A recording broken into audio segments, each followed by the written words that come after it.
ॐ सिंहस्कन्ध समारूढां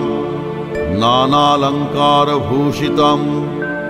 चतुर्भुजां महादेवीं नागरयजनोपवीतिनीं शङ्खसारङ्गसमायुक्त वामपाणिद्वयान्वितं चक्रं च पञ्चबाणांश्च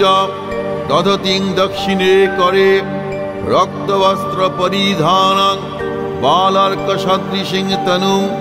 नारदाद्यैर्मुनिगणैः सेवितां भवसुन्दरीं त्रिबलीबलयोपेत नाभिनाल मृणालिनीं रत्नदीपे महाद्वीपे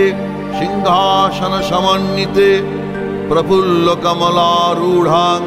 धैर्यं भवगेहिनीं ॐ दुं जगद्धात्रै दुर्गायै नमः।